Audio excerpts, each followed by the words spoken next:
नमस्कार दोस्तों, मैं अंकुर सिंह आपके अपने यूट्यूब चैनल विकास स्टडी सर्कल पर आप सभी का स्वागत करता हूं। दोस्तों, हम लोग इस समय जो रसायन विज्ञान से संबंधित वन लाइनर की श्रृंखला हमारी चल रही है, उसमें दोस्तों हमारा यह दूसरा क्रम है। तो आप लोग वीडियो के साथ अंत तक जरूर बने रहें और वीडियो को बहुत अच्छे तरीके से देखें। इन दोस्तों प्रश्नों को आप लोग कहीं नोट कर लीजिएगा, क्योंकि दोस्तों यह प्रश्न जो हैं परीक्षा की दृष्टि से बहुत ही महत्वपूर्ण हैं।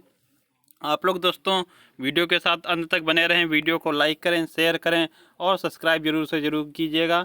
तो दोस्तों देखते हैं, हमारा पहला प्रश्न है इसमें, सबसे मजबूत बंध कौन सा होता है? सबसे मजबूत बंध कौन सा होता है? तो दोस्तों सबसे मजबूत बंध होता है एकल बंध। सबसे मजबूत बंध एकल बंध होता है। अगला प्रश्न है दोस्तों, बोर का परमाणु मॉडल किस नियम के विपरीत है? तो दोस्तों बोर का परमाणु मॉडल किस नियम के विपरीत है? तो प्लांक सिद्धांत के विपरीत है। अगला प्रश्न है दोस्तों, जब इलेक्ट्रॉन एक चुंबकीय क्षेत्र से गुजरता है तो उस पर क्या प्रभाव पड़ता है?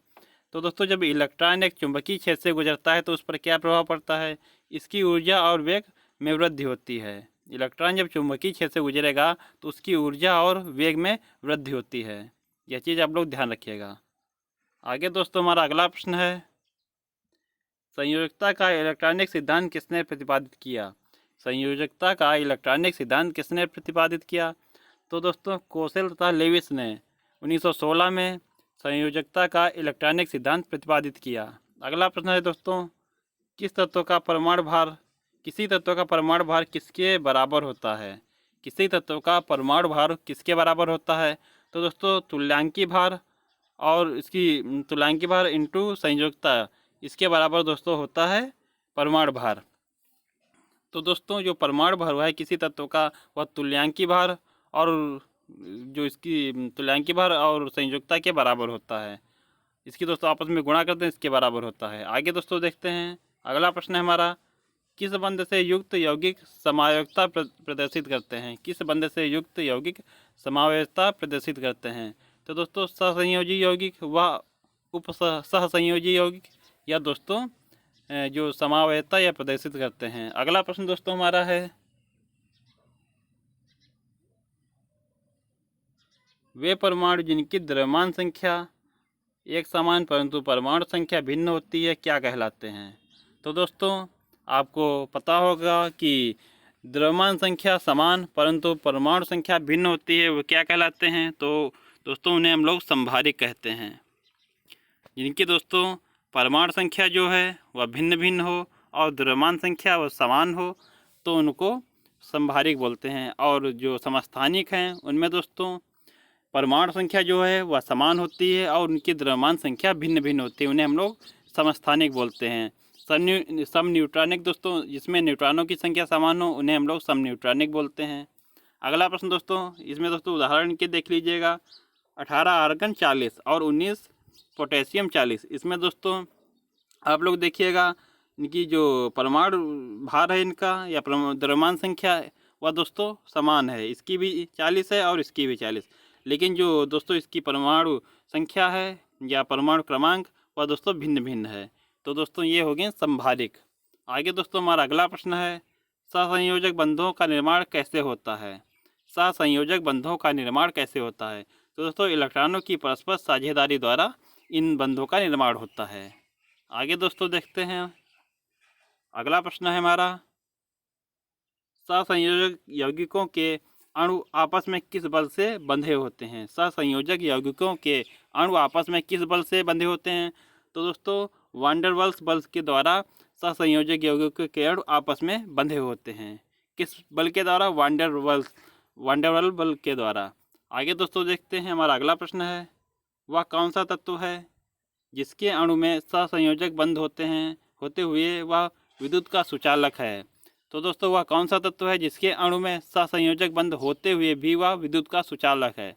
ग्रेफाइट दोस्तों, इसका आंसर हो जाएगा ग्रेफाइट। ग्रेफाइट आपको पता होगा यह कार्बन का अपर रूप होता है। अगला प्रश्न है दोस्तों, धात्विक ठोसों में परमाणुओं के मध्य कौन सा बंध पाया जाता है? धात्विक ठोसों में परमाणुओं के मध्य कौन सा बंध पाया जाता है? तो दोस्तों होगा वह धात्विक बंध। धात्विक ठोसों में परमाणुओं के मध्य धात्विक बंध पाया जाता है। आगे दोस्तों देखते हैं, अगला हमारा प्रश्न है, अगला देखिए दोस्तों, H2O2 O3 और Cl2 आदि किस प्रकार के संयोजक बंध बनाते हैं? तो दोस्तों यह अध्रुवीय बंध बनाते हैं। H2O2 O3 और Cl2 यह दोस्तों अध्रुवीय बंध बनाते हैं। दोस्तों अगर आप लोगों को यह सीरीज अच्छी लग रही हो तो वीडियो को लाइक करें, शेयर करें और चैनल को अधिक से अधिक सब्सक्राइब करें। आगे दोस्तों देखते हैं, हमारा अगला प्रश्न है, परमाणु की संरचना का आधुनिक विचार किसने दिया? परमाणु की संरचना का आधुनिक विचार किसने दिया?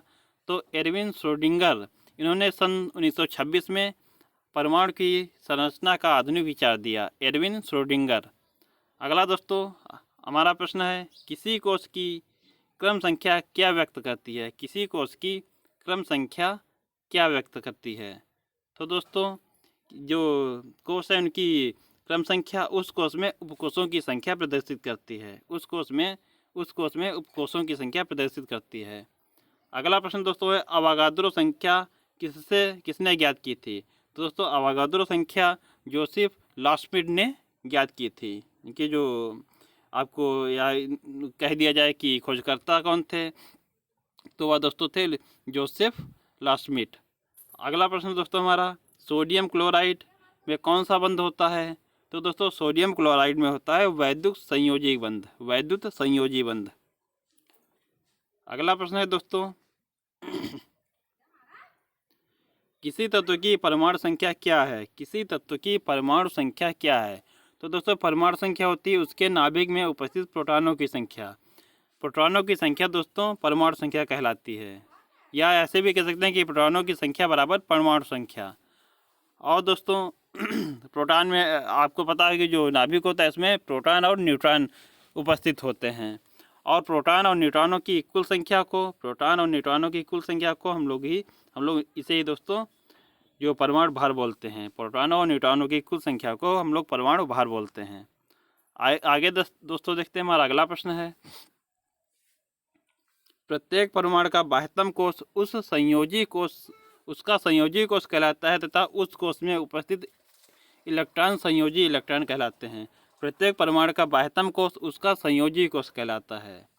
अगर आपसे ऐसे प्रश्न बन जाए कि परमाणु का बाह्यतम कोश क्या कहलाता है, तो दोस्तों जो परमाणु का बाह्यतम कोश होता है वैसे संयोजी कोश कहा जाता है, और उस कोश में उपस्थित इलेक्ट्रॉन संयोजी इलेक्ट्रॉन कहलाते हैं। उस कोश में उपस्थित इलेक्ट्रॉन जो है संयोजी इलेक्ट्रॉन कहलाते हैं। अगला प्रश्न है दोस्तों हमारा, पदार्थ की पांचवी अवस्था क्या है? पदार्थ की पांचवी अवस्था है, तो दोस्तों आपको पता होगा पदार्थ की पांचवी अवस्था होती है बोस-आइंस्टीन कंडेंसेट। चौथी अवस्था कौन सी होती है? प्लाज्मा अवस्था।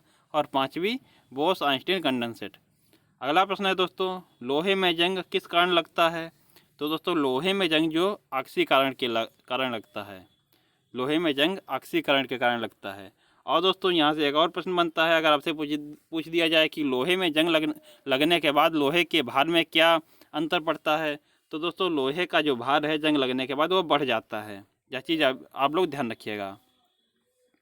अगला प्रश्न दोस्तों हमारा है, ऑक्सीकरण व अपचयन की संयुक्त क्रिया क्या कहलाती हैं? ऑक्सीकरण और अपचयन की संयुक्त क्रियाएं क्या कहलाती हैं? तो दोस्तों इनकी संयुक्त क्रियाएं जो हैं वह रेडॉक्स अपक्रिया कहलाती है, रेडॉक्स अपक्रिया। अगला प्रश्न दोस्तों हमारा है, किस बंध की बंध ऊर्जा अधिकतम होगी? किस बंध की बंध ऊर्जा अधिकतम होगी? तो दोस्तों आयनिक बंध की जो बंध ऊर्जा है वह अधिकतम होगी। अगला प्रश्न दोस्तों हमारा है, 20 न्यूट्रॉन एवं 18 इलेक्ट्रॉन वाला कण कौन सा है? तो दोस्तों 18 आर्गन 38 या दोस्तों 20 न्यूट्रॉन और 18 इलेक्ट्रॉन वाला कण है। आगे दोस्तों देखते हैं, परमाणु रिएक्टर में प्रयुक्त यूरेनियम का परमाणु समस्थानिक कौन सा है? तो आपको पता होगा जो परमाणु रिएक्टर में यूरेनियम 235 का प्रयोग किया जाता है। यूरेनियम 235 का प्रयोग परमाणु रिएक्टर में किया जाता है। हमारा अंतिम प्रश्न दोस्तों है, इलेक्ट्रॉन का एंटी पार्टिकल है, इलेक्ट्रॉन का एंटी पार्टिकल कौन सा कण है? तो दोस्तों पॉजिट्रॉन या दोस्तों इलेक्ट्रॉन का एंटी पार्टिकल कण है। तो दोस्तों यह हमारे कुछ प्रश्न थे। आगे दोस्तों हम लोग इसके आगे अगले वीडियो में फिर इसी तरह कंटिन्यू करेंगे। दोस्तों अगर वीडियो आपको पसंद आया हो तो वीडियो को लाइक करें, शेयर करें और चैनल को अधिक से अधिक सब्सक्राइब करें। मिलते हैं दोस्तों हम लोग अपने अगले वीडियो में, तब तक के लिए धन्यवाद। जय हिंद दोस्तों।